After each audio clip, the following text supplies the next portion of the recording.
Minglava Digne Grade 12 Physics Chapter 13 Modern Physics Kanega Lesson 6 ကိုရှင်းပြပါမယ် Lesson 6မှာ atomic ဘုံလို့ပြောတဲ့အနုမြူဘုံရဲ့အကြောင်းအဲ့ဒါပြီးရင်တော့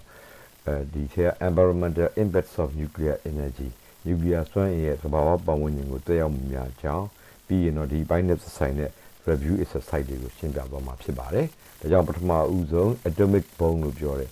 အနုမြူဘုံတို့ဒီမို့ဒီ atom ဘုံကြောင့်ကိုရှင်းပြမှာဖြစ်ပါတယ်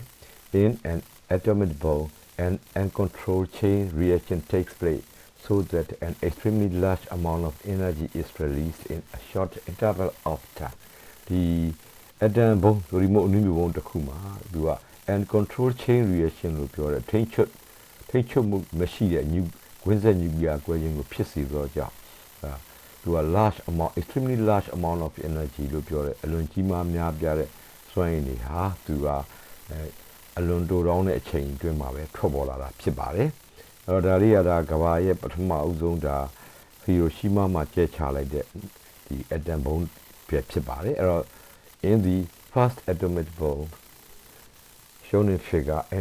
and control chain reaction was started by bringing two lumps of pure uranium-235 together so that the critical mass was exceeded. ပုံကပြထားတဲ့ဒီပထမအဦးဆုံး atom bomb တွင်တန့်စင်သော uranium ဒုံးတစ်ခုကိုအတူထားခြင်းဖြင့်ခြေပြောင်းဓာတ်ထုကိုကျော်လွန်သွားတာထိတ်ချုပ်မဲ့ကွင်းဆက်တုံ့ပြန်မှုကိုဖြစ်စေတာဖြစ်ပါတယ်။ In present day nuclear weapons polonium-239 is used for fission ဒီနေ့ခေတ်ဒီ nuclear လက်နက်များမှာတော့ဒီ uranium အစား plutonium-239 ကိုဒါ nuclear fission အတွက်အသုံးပြုနေတာဖြစ်ပါတယ် When the completely fissioned 1 kilogram 2.2 pounds of uranium-235 releases the energy equivalent produced by 70,000 tons or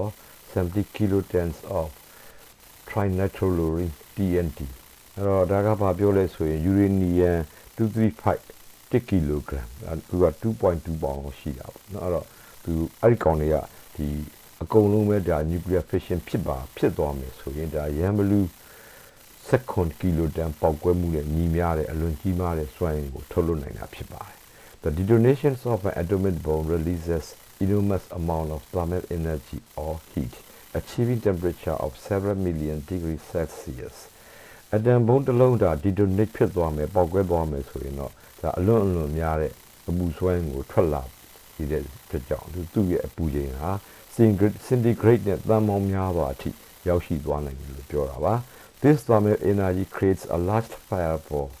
the heat of which can ignite ground fires that can incinerate an entirely small city. အဲ့တော့သူကဘာပြောရဲဆိုလို့ရှိရင်ဒီအလွန်များတဲ့အပူစွမ်းရင်ထွက်လာတဲ့အခါမှာအဲ့ဒီအပူစွမ်းကတဲ့ကြီးမားတဲ့ဒါ fireball မီးလုံးကြီးကိုဖြစ်စေပြီးတော့ရင်းမှမြေပြင်ကိုမီးတောက်လောင်စေကမြို့ငယ်လေးတစ်ခုလုံးကိုတောင်ပြကျသွားစေနိုင်တဲ့အထိစွမ်းအားပြင်းတာကိုပြောတာဖြစ်ပါတယ် A conventional current created by the explosion sucks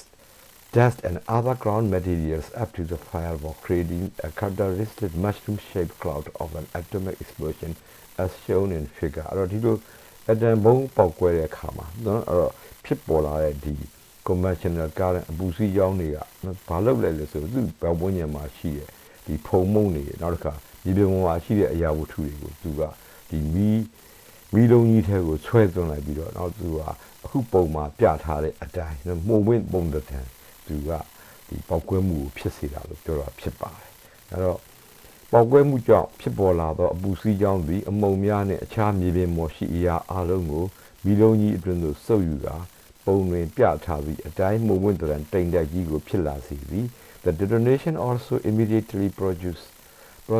a strong shockwave that propagates outwards from the blast to the distances of several miles, gradually losing its force along the way. Such a blast wave can destroy buildings for several miles from the locations of the blast. အဲ့တော့ဒီလိုပေါက်ကွဲမှုဟာသူကဘာကြောထွက်လာအောင်ဆိုလို့ရှိရင်သူကအပူပြင်းတာပြင်းထန်တဲ့ဒီ shock wave တုံခါလိုင်းတွေလို့နော်ချက်ချင်းမှာဖြစ်ပေါ်စေပြီးပေါက်ကွဲရမှာအဲ့ဒီလိုင်းတွေကမိုင်မောင်းများစွာအထိပြန့်နှံ့ရောက်ရှိသွားအဲ့ဒီပေါက်ကွဲလိုင်းတွေကသူက ဒီလိုသွားတဲ့ခါမှာသူသွားရလမ်းကြောင်းမှာရှိတဲ့မိုင်ပေါင်းများစွာအကွာဝေးမှာရှိတဲ့အဆောက်အအုံတွေကိုလည်းပဲဒါပျက်စီးပြိုကျသွားစေနိုင်တယ်လို့ပြောတာဖြစ်ပါတယ်အဲ့ဒါပြီးတော့ဒါဒီ chapter မှာပါတဲ့ number 3ဖြစ်တဲ့ environmental impact of nuclear energy nuclear energy နဲ့ပတ်သက်တဲ့ဒါသူကြောင့်မလို့သဘာဝပတ်ဝန်းကျင်ပေါ်မှာတက်ရောက်မှုများအကြောင်းကိုရှင်းပြမှာဖြစ်ပါတယ် A major environmental concern related to the nuclear power is the creation of radioactive waste such as spent or used reactor fuel and other radioactive waste such as strontium-90, iodine-131 and cesium-137 အဲ့တော့ဒီ nuclear စွမ်းအင်ရဲ့ဒါအဓိကဒီသဘာဝပတ်ဝန်းကျင်ကို impact ဖြစ်တဲ့ထိခိုက်စေမှုဟာ nuclear ဓာတ်ပေါင်းဖိုတွေကနေသုံးစွဲပြီးသားလောင်စာတွေနဲ့နော်နောက်တစ်ခါအခြားသောဒီ strontium-90 တို့ iodine-131 တို့ cesium-137 ကဲ့သို့ဒါ nuclear waste တွေစွန့်ပစ်ပစ္စည်းတွေဖြစ်ကြပါတယ်အဲ့တော့သူတို့ရှိရင်ဘာဖြစ်မလဲအဲ့တော့သူတို့ဟာ these materials can remain radioactive and dangerous to human health for thousands of years spent nuclear fuel storage is mostly a problem အဲ့ဒီအခုရှေ့မှာပြောခဲ့တဲ့ဒီ nuclear ဓာတ်ပေါင်းမိုတွေကသုံးစွဲပြီးသားလောင်စာတွေရယ်နောက်တစ်ခါ nuclear စွန့်ပစ်ပစ္စည်းတွေပေါ့နော်သူတို့ကလူတွေရဲ့ကျန်းမာရေးကိုနှစ်ထောင်ပေါင်းများစွာအထိအန္တရာယ်ပေးနိုင်တဲ့ radio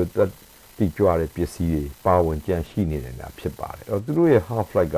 နှစ်ထောင်ပေါင်းများစွာအထိရှိတဲ့အတွက်ကြောင့်ဒါတွေကနှစ်ပေါင်းများစွာကြာတဲ့အထိ radiation တွေကိုထွက်ပေါ်စေပြီးတော့လူတွေရဲ့ကျန်းမာရေးကိုထိခိုက်စေနေတာဖြစ်ပါတယ်သုံးစွဲပြီး nuclear လောင်စာများစီအများအားဖြင့်ပြဿနာများဖြစ်စေတယ်အဲ့တော့ဒီအချိန်မှာတော့ကမ္ဘာပေါ်မှာဒါ nuclear reactor တွေအများကြီးတည်ထောင်ထားတဲ့အတွက်ကြောင့်ဒီ reactor တွေကနေအသုံးပြုပြီးသားဒီလောင်စာတွေနော်အကျန်တွေပေါ့သူတို့ကပြဿနာကိုအများကြီးဖြစ်စေတာဖြစ်ပါတယ် One managed correctly nuclear power plants are capable of being more environmentally friendly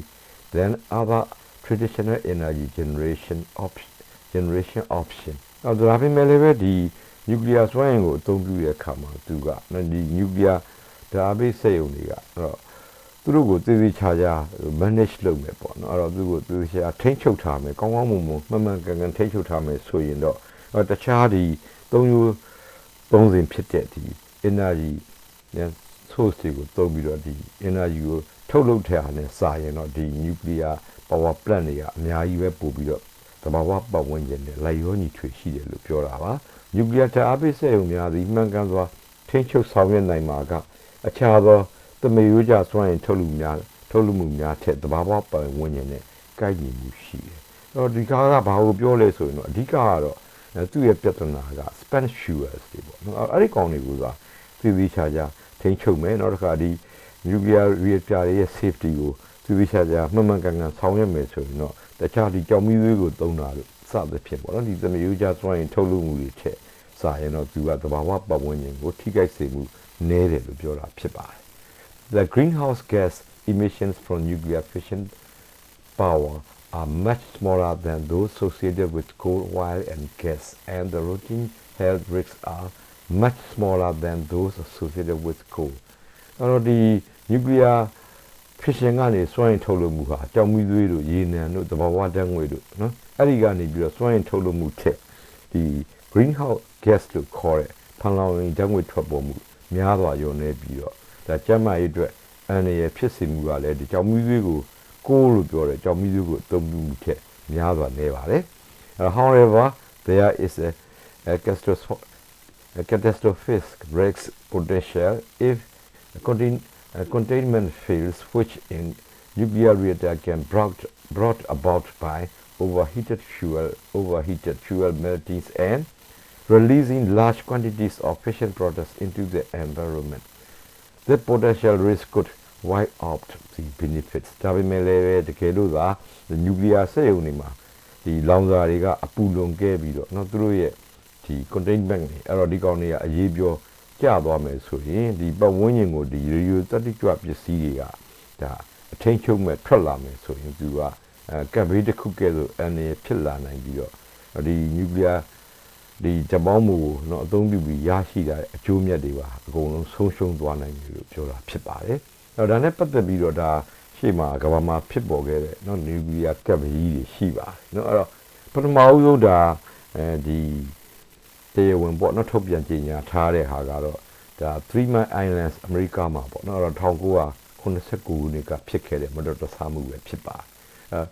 The 1979 3 Mile Islands accidents and 1986 Chernobyl disaster ended the rapid growth of global nuclear power capacity. Now, the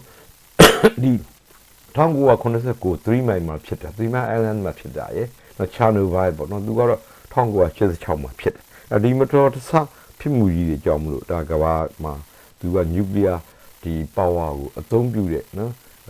How do I? Toroli would don't sign wazi, Lupura, Pipa. Tongo are Konoseko unit with Pipa or 3 Mile Islands nuclear Modosamune, Tongo just chokuni Chanuvai, nuclear Gabiduzi, Liamians were 2 1 Gawai nuclear swine, don't swim. တုံဆိုင်ရက်တန့်သွားစေခဲ့သည်အဲ့တော့အဲ့ဒါပြီးလို့ရှိရင်နောက်တစ်ခါဘယ်မှာလဲဖြစ်သေးလို့ဆိုတော့ဒါကဂျပန်မှာပေါ့2011ခုနှစ်မှာသူကအဲ့မှာငလျင်လှုပ်ပြီးတော့ဆူနာမီလိုင်းတွေတက်လာပြီးတော့ဒီအဲ့တော့ဒီဖူကူရှီမာလို့ပြောတဲ့ဒီကမ်းခြေမှာရှိတဲ့ဒီဖူကူရှီမာဒီပါဝါဒီနျူကလ িয়ার ဓာတ်အပိတ်စက်ရုံပေါ့နော်သူကအဲ့ဒီဒဏ်ကြောင့်သူကပျက်စီးခဲ့နော်အဲ့ဒါကိုလည်းပဲသူကအဲ့လိုပျက်စီးမယ်ဆိုလို့ရှိရင် a release of radioactive materials followed a 2011 Japanese tsunami which damaged the Fukushima 1 nuclear power plant resulting in hydrogen gas explosion and partial meltdown အဲ့တော့ဒီ2017ခုနှစ်မှာဂျပန်မှာဖြစ်ပေါ်ခဲ့တဲ့ဒီ tsunami လိုင်းတွေကြောင့် Fukushima အမှတ်1 nuclear ဓာတ်အပိတ်စက်ရုံကပျက်စီးခဲ့ပြီးတော့ radioactive ပစ္စည်းများယိုစိမ့်မှုဖြစ်ကာ hydrogen ဓာတ်ငွေ့ပေါက်ကွဲမှုနဲ့တစိမ့်တစ်ပိုင်းအရေးပြောကြမှုတို့ကိုဒါဖြစ်စေခဲ့တာဖြစ်ပါတယ်။နော်အဲ့လိုဖြစ်ခဲ့တဲ့အတွက်ကြောင့်သူကဘာဖြစ်တယ်ဆိုလို့ရင်အဲ့ဒီအနီးနားမှာရှိတဲ့ဟာတွေကိုပျက်စီးတာတွေရှိနော်လူတွေပြောင်းရွှေ့ပေးခဲ့တာလည်းရှိပါတယ်။ The large scale release of radioactivity results in people being evacuated from a 20-kilometer exclusion zone set up around the power plant, similar to the 30-kilometer radius Chernobyl exclusion zones still in effect. အဲ့တော့ဒီလိုပေါက်ကွဲသွားတဲ့ခါပေါ့နော်။ Chernobyl မှာလည်းဒါ1986ခုနှစ်မှာဖြစ်ခဲ့တယ်နော်။အဲ့လိုဖြစ်တဲ့အခါမှာဒီ radio သတ္တိကြွရောင်ကြီးတွေကဒီ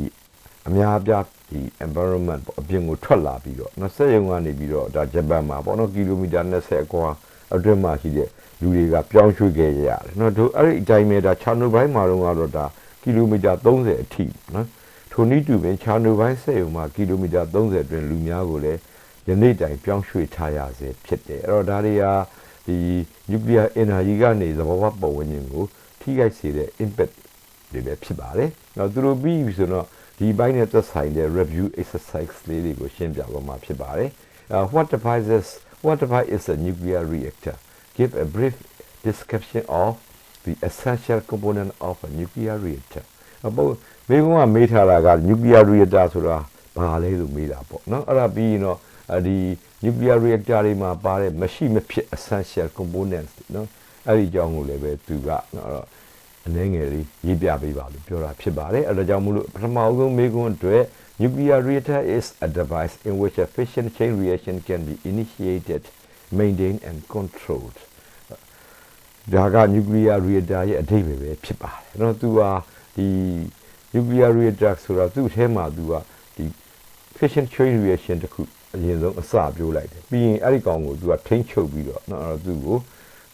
အလုတ်လုတ်တဲ့စွမ်းရည်ထုတ်ယူတဲ့ပစ္စည်းဖြစ်တာဖြစ်ပါတယ်အဲ့ဒါပြီးရင်တော့ဒုတိယမိကုန်းဖြစ်တဲ့ဒီ essential components တွေအကြောင်းပေါ့နော် the essential elements of a nuclear reactors are fissionable nuclear fuel moderator coolant control rods reactor vessels and shielding အဲ့တော့ဒီမှာ nuclear reactor မှာမဖြစ်အစိပ်ပိုင်း၅ခုပေါ့နော်သူတို့ကဒီ fissionable nuclear fuel လို့ပြောတဲ့ nuclear လောင်စာတွေရှိမယ် moderator လို့ပြောတဲ့ဒါ neutron တွေကိုနှေးသွားအောင်လုပ်တဲ့ကောင်တွေရှိမယ်နောက်တစ်ခါသူ့အပူစွမ်းရည်ကိုသူကသုတ်ယူပြီးတော့ကြောင်းရွှေ့ပေးမယ် coolant တွေပါမယ်နောက်တစ်ခါ control rod လို့ပြောတဲ့ reaction ကိုထိန်းပေးမယ်ကောင်တွေအဲ့ဒါပြီးရင်ဒါနောက်တစ်ခုကတော့ဒါ nuclear reactor vessel လို့ပြောတဲ့ဒီ nuclear ဓာတ်ပေါင်းဖိုရဲ့နော်ဒီဓာတ်ပေါင်းဖိုအိုးပေါ့နော်အဲ့ဒါပြီးရင်တော့သူတို့ကိုပြင်ပကနေကာရန်ထားတဲ့ shielding လို့ပြောတဲ့အကာအရံတွေပဲဖြစ်ပါတယ် အဲ့ထက်မှာပထမတစ်ခုနော် fissionable nuclear fuel is a material for fission reaction to take place အဲ့တော့ဒီမှာရှိတဲ့ fissionable nuclear fuel ဆိုတာကတော့ဒါ nuclear fission ဖြစ်ဖို့နော် fission reaction ဖြစ်ဖို့နော်ဝင်းဆက်တုံ့ပြန်မှုတွေဖြစ်ဖို့အတွက်နော်လောင်စာအဖြစ်အသုံးပြုတဲ့နော်ပစ္စည်းပဲဖြစ်ပါတယ်အဲ့တော့သူတို့ကိုဘာလို့သုံးထားသလဲဆို uranium 235 or plutonium 239 can be used as fuel အဲ့တော့ uranium 235နဲ့ plutonium 239တို့ကိုသုံးတာဖြစ်ပါတယ်နောက်တစ်ခုက moderator ပါ moderator ဆိုတာကတော့ moderator is the material to slow down the fast neutron release from the fission process အဲ့တော့သူကဒီ nuclear ကွဲခြင်းဖြစ်စဉ်တွေကနေထွက်ပေါ်လာတဲ့ဒီဒါလျင်မြန်တဲ့ fast neutron တွေကိုသူက slow down လုပ်ပေးနိုင်တဲ့ပစ္စည်းဖြစ်ပါတယ်အဲသူ့ကိုဘာတွေကိုသုံးထားသလဲဆိုရင် graphite and ordinary water H2O as well as heavy water D2O are used as moderator အဲ့တော့ဒီမှာသူ့ကို moderator အနေနဲ့ကတော့သူကဒီ graphite ကိုလည်းသုံးတယ်နော်ဒါမှမဟုတ်တာမန်ရေပေါ့ H2 ကိုသုံးမယ်အဲ့ဒါအပြင်သူဘာလဲသုံးလို့ဆို heavy water လို့ခေါ်တဲ့ deuterium dioxide ပေါ့နော် D2O သူ့ကိုလည်းပဲ moderator ဖြစ်သုံးတယ်လို့ပြောတာပါအဲ့တော့နောက်တစ်ခုကတော့ဒါ coolant လို့ပြောတဲ့ကောင်နော်အဲ့တော့ coolant is to extract the heat produced by fission fragments when they slow down and stopped in the